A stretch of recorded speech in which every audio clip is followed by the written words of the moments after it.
সজীব ওয়াজেদ জয়, আপনাকে আমাদের অনুষ্ঠানে স্বাগত জানাই। আপনি আমাদের শুভেচ্ছা এবং কৃতজ্ঞতা জানবেন। আমাদের সাথে আরো থাকছে বিএনপির মহাসচিব জনাব মির্জা ফখরুল ইসলাম আলমগীর রয়েছে রাজশাহী থেকে। জনাব মির্জা ফখরুল ইসলাম আলমগীর, আপনাকে স্বাগত, শুভেচ্ছা এবং অনেক কৃতজ্ঞতা আমাদের সাথে যুক্ত হওয়ার জন্য, আমাদের অনুষ্ঠানে আসার জন্য ধন্যবাদ। আপনাকে আন্তরিকভাবে ধন্যবাদ। আমি যে প্রশ্নটি করতে চাই সেই প্রশ্নটি হচ্ছে যে অনেকের মানে শুরুর প্রশ্নটি সেটি অনেকের প্রশ্ন। আমাদের আসলে অনেকগুলি প্রশ্ন আছে আপনার কাছে। আপনার যে প্রশ্নের জবাব আপনি যেভাবে দিতে চান সেভাবে দিবেন, না দিতে চাইলেও আমরা দিব, মানে আমরা এটা নিতে পারবো, এত অসুবিধা নাই। আমাদের প্রথম যে প্রশ্ন সেটি হচ্ছে যে আমরা দেখেছি যে 5ই আগস্টে ক্ষমতার পট পরিবর্তনের পরে শেখ হাসিনা পালিয়ে যাওয়ার পরে তিনি ভার্চুয়ালি একটি জায়গায় তার পরদিনই ভার্চুয়াল বক্তব্য দিয়েছিলেন, বিভিন্ন অনুষ্ঠানে অনলাইনে সক্রিয় থাকছেন, বক্তৃতা দিচ্ছেন। দেশের পক্ষ থেকে এই দাবি আছে তাকে দেশে আসার, দেশে ফেরা উচিত, মানে সে সময়টা কখন হতে পারে? ওনার উদ্দেশ্য হচ্ছে অতি শিগগিরই বাংলাদেশে ফিরে যাওয়া, রাজনীতি করার জন্য তিনি চান বাংলাদেশে ফিরে যেতে। এখন যেহেতু আমাদের দলকে আবার সংগঠিত করতে হচ্ছে, এটা তিনি করছেন। তিনি ভালো আছেন, তিনি এখন দিল্লিতে আছেন, আমার বোন ওনার কাছে আছেন, আমার বোন তো দিল্লিতে থাকেন। তিনি ভালো আছেন, তবে অবশ্যই ওনার খুবই মন খারাপ। তিনি খুবই দুঃখিত যে দেশের জন্য ওনার বাবা জান দিয়েছেন, আমার পুরো পরিবার জান দিয়ে হারিয়েছে। যে দেশের জন্য তিনি জেল খেটেছেন, এত পরিশ্রম করেছেন, এত উন্নয়ন করেছেন, সেই দেশের মানুষ তাকে এইভাবে অপমান করে বের করে দেবে, তার উপর আক্রমণ করতে যাবে, এটা আমরা কেউ কল্পনা করতে পারিনি। এটা তো আপনার একটা তারা যে দাবি করছে যে এটা গণতান্ত্রিক আন্দোলন, এই মানুষ হত্যা করা, পুলিশের উপর হামলা করা, প্রধানমন্ত্রীর উপর হামলা করা, প্রধানমন্ত্রীর বাড়ির উপর হামলা করা, যা সবকিছু জ্বালাও পোড়া করা, লুটপাট করা, এটা তো কোনো আন্দোলন নয়, এটা তো হচ্ছে মব, এটা তো হচ্ছে সন্ত্রাস, জঙ্গি। বর্তমানে তো আপনারা দেখতে পাচ্ছেন যে এখন তো বাংলাদেশে যেভাবে সংঘর্ষ চলছে, জ্বালাও পোড়াও চলছে, তখন আপনার এটা শুরু হয়ে গেছিল এবং তারা সিদ্ধান্ত দিয়েছিল যে তারা গণভবনকে হামলা করবে। তখন তিনি কিন্তু দেশ ছাড়তে চাননি। আমরা পরিবার থেকে তখন ওনাকে কনভিন্স করলাম যে না, এরা শুধু প্রোটেস্টার না, এরা তোমাকে হত্যা করে ফেলবে, তো তোমার দেশ ছেড়ে যেতেই হবে। সরকার পতন হওয়ার আগে থেকে আওয়ামী লীগের নেতাকর্মীর উপর বিভিন্ন জায়গায় ঢাকার বাইরে এবং ঢাকার ভিতরেও হামলা চলছিল, তাদের কয়েকজনকে হত্যা করা হয়েছে। তো এখানে যে শুধুমাত্র সরকারের দোষ দেওয়া হয়, আওয়ামী লীগের দোষ দেওয়া হয়, সেটা ঠিক না। এখন তো দেখা যাচ্ছে আওয়ামী লীগ নাই, আওয়ামী লীগ সরকার নেই, তবে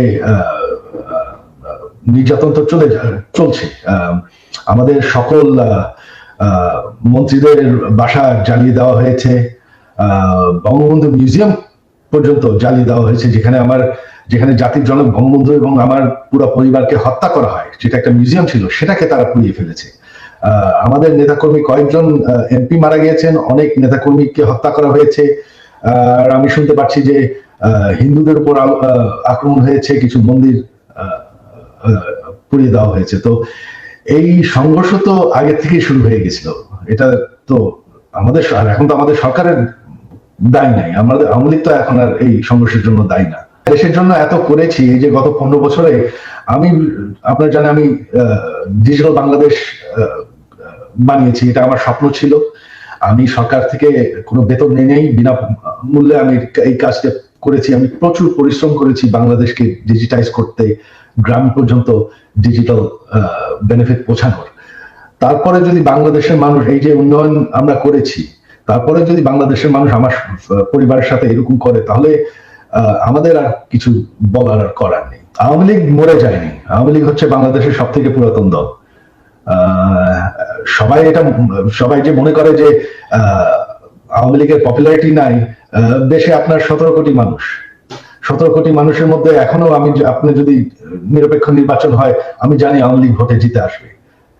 হ্যাঁ, 100% ভোট কোনোদিন কোনো গণতন্ত্রে কোনো সরকার পায় না। আমাদের বিরুদ্ধে যারা ভোট হেরে গেছে বা তারপর তো বয়কট করেছি, হ্যাঁ, এদেরকেই আপনি দেখেছেন যারা আওয়ামী লীগ বিরোধী, তাদেরকেই দেখা গেছে। তবে আওয়ামী লীগের যারা সমর্থক, তারা কিন্তু দেশে আছে। আরেকটি ব্যাপার সেটি হচ্ছে আমার আগেকার প্রশ্নের সাথে সম্পর্কিত, যে গণ অভ্যুত্থানের মুখে শেখ হাসিনার দেশ ছেড়ে পলায়ন, আওয়ামী লীগের নিষ্ক্রিয়তা এক ধরনের, মানে আওয়ামী লীগ দেশের রাজনৈতিক প্রেক্ষাপট থেকে বাদ হয়ে গেছে, কেউ কেউ আমাদের মিডিয়ার ভাষায় কেউ কেউ বলছেন যে একটা -1 হয়ে গেছে। অন্তর্বর্তী সরকারকে নিয়ে কোনো -2 সংখ্যা কি আছে? কেন এই প্রশ্নটি উঠছে সেটিও আমি বলি, যেটা কিছুটা আপনি আগেই প্রশ্ন করেছেন যে আওয়ামী লীগ আমলে কিন্তু আমরা দেখেছিলাম যে বেগম খালেদা জিয়ার চিকিৎসার জন্য বারবার বলা হচ্ছিল, কিন্তু 3.5 মাস পরেও বেগম জিয়া এখনো দেশে আছেন, তারেক রহমান সাহেব এখনো দেশে ফিরেন নাই। তো এইটার ক্ষেত্রে কি -2 কোনো আশঙ্কা আপনাদের মধ্যে রয়েছে কিনা অন্তর্বর্তী সরকারকে নিয়ে? এই -2 তো এসেছিল আপনার 111-এ, এখন আপনার এই -2 কোনো সমস্যা নেই। কারণ হচ্ছে যে আমরা আগেই বলেছি, আমি গতকাল একটা ইন্টারভিউতে বলেছি যে বিএনপিকে এখন আর কেউ মাইনাস করতে পারবে না। এক, 2 নম্বর হচ্ছে আওয়ামী লীগ যদি নিজেরা মাইনাস হয়ে গিয়ে থাকে তো সেটা তো আওয়ামী লীগ হয়েছে, কারণ সে দেশেই নাই, তার নেত্রী পালিয়ে গেছে। সুতরাং আপনার এই জায়গাতে তো তারা নিজেই চলে গেছে।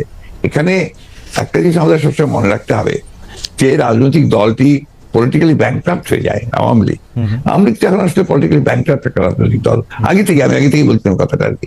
তার কোনো রাজনীতি নেই, সে ক্ষমতাকে এমন ভাবে ব্যবহার করেছে তাদের ব্যক্তিগত স্বার্থে, শুধু দলীয় স্বার্থে না, প্রত্যেকের ব্যক্তিগত স্বার্থে। They have minted money like anything. দেশকে তারা একেবারে ফোকলা করে দিয়েছে এবং সেই দেশকে ফোকলা করে দিয়ে পালিয়ে গেছে। যদি এই মুহূর্তে নির্বাচন হয়, যেটি আসলে বিএনপি যৌক্তিক সময়ের মধ্যে নির্বাচন দাবি করছেন, তাতে বেগম খালেদা জিয়া কি প্রার্থী হবেন, বা বিএনপি সংসদ নেতা বা প্রধানমন্ত্রী হিসেবে কাকে চাইতে পারে, চেয়ারম্যান নাকি ভারপ্রাপ্ত চেয়ারম্যান? এখানে এই মুহূর্তে এখনই আমাদের এই প্রশ্নগুলো নিয়ে আমরা আপনার কাজ করছি না, কারণ আমরা এখন আমাদের সামনে যে সবচেয়ে বড় চ্যালেঞ্জ সেটা হচ্ছে যে আপনার এই ইন্টারিম গভর্নমেন্টের কাজগুলো তারা যেন শেষ করতে পারে, অর্থাৎ যে সমস্ত সংস্কারের বিষয়গুলো আছে সেই সংস্কার যে কয়েকটা আপনার খুবই নির্বাচন কেন্দ্রিক এবং প্রয়োজনীয়, সেই সংস্কারগুলো করে নির্বাচনের কথা আমরা বলছি এবং আমরা মনে করি যে এটা আপনার যথা সময়ে সেটা অনুষ্ঠিত হবে। এবং দেশনেত্রী বেগম খালেদা জিয়া তো আমাদের পার্টির চেয়ারপারসন, এবং তিনি যদি নির্বাচন করতে সক্ষম হন শারীরিকভাবে তাহলে অবশ্যই তিনি নির্বাচন করবেন। অন্যদিকে তারেক রহমান সাহেব আমাদের দলের ভারপ্রাপ্ত চেয়ারম্যান এখন আছেন এবং তিনিও নির্বাচন করতে চাইলে তিনিও নির্বাচন করতে চান, সেটা উনি করতে পারবেন যে কটা সিটি তিনি করতে চান। তো এই নিয়ে কোনো সমস্যা নেই। সুতরাং খালেদা জিয়া নির্বাচন করলেন, প্রধানমন্ত্রী হলেন, বা তারেক রহমান সাহেব নির্বাচন করে প্রধানমন্ত্রী, এটা নিয়ে কোনো সমস্যা নেই। এই ব্যাপারে পার্টিতে আমাদের কোনো সমস্যা আছে বলে আমি মনে করি না। কেউ কেউ এরকম ইঙ্গিত করছেন যে বিএনপি আসলে এই মুহূর্তে নির্বাচনের জন্য আসলে চাপ দিতে চাচ্ছে, সরকারকে চাপ দিচ্ছে, তার ফলে সরকার একটু আনস্টেবল হচ্ছে।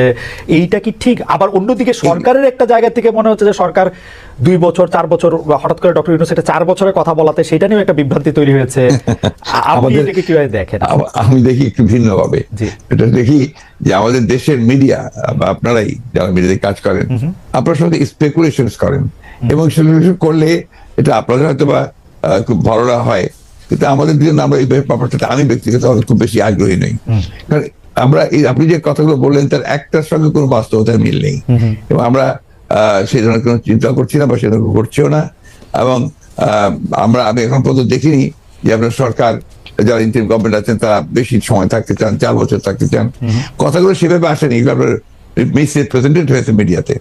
আর দ্বিতীয়ত আমরা যেটা বলছি, আমরা বলছি যে আমরা চাই যে আপনার একটা যৌক্তিক সময়ের মধ্যে সংস্কারগুলো হয়ে গেলে আমরা অবশ্যই নির্বাচনে যেতে চাই। আপনারা যৌক্তিক সময়টা, মানে হ্যাঁ আমাদের দোষ আছে জনাব মির্জা ফখরুল আলমগীর, আমরা ঠিকই, আমি দোষের কথা বলছি না, আমাদের কথা বলছি যে মিডিয়া আপনার স্পেকুলেট করেন, স্পেকুলেট মিডিয়া করতেই পারে, কিন্তু আমরা যেটা বাস্তবতা আমি আপনাকে সেটাই বলছি না। মানে আপনি যদি অনুমতি দেন আমাদের অবস্থাটা আমরা একটু বলি, যে আমাদের কাছে মনে হচ্ছে যে নির্বাচন সংস্কার, মানে কিছু বলা হচ্ছে যে কিছু যৌক্তিক সংস্কার করে যদি নির্বাচনটা না দেওয়া হয় তাহলে বিএনপি যখন ক্ষমতায় আসবে বা অন্য কেউ যখন ক্ষমতায় আসবে তারাও আসলে একই সরকারের সমান ফেসিস্ট হতে পারে, গত সরকারের সমান। তো সেইটা চিন্তা করে তাদেরকে সংস্কারের কথা বলা হচ্ছে। আমি এটার সঙ্গে একেবারেই একমত নই। আমি ঘোরতর আপত্তি জানাচ্ছি, তীব্র প্রতিবাদ জানাচ্ছি। বিএনপির সঙ্গে ফ্যাসিস্ট আওয়ামী লীগের তুলনা করার কোনো কারণই থাকতে পারে না। কারণ বিএনপি ইজ এ পার্টি যে দলটা বহুদলীয় গণতন্ত্র নিয়ে এসেছে। আওয়ামী লীগ একদলীয় শাসন ব্যবস্থা বাকশালে ছিল, আমরা বহুদলীয় গণতন্ত্র নিয়ে এসেছি। আমরা সংসদীয় গণতন্ত্র নিয়ে এসেছি, ম্যাডাম জিয়া নিয়ে এসেছেন। আমরা তত্ত্বাবধায়ক সরকার বিধান পাশ করেছি পার্লামেন্টে, এবং আমাদের কাছে ফ্যাসিস্ট আমরা এখন পর্যন্ত তো প্রশ্নই উঠতে পারে না। আমাদের আমাদের যে পার্টির স্ট্রাকচার, আমরা যে কাজ করেছি, সেগুলো সমস্ত গণতন্ত্রের পক্ষে গেছে। ওই 14 বছর লড়াই করেছি তো ফ্যাসিস্ট হওয়ার জন্য নয়, গণতন্ত্রকে প্রতিষ্ঠা করবার জন্য।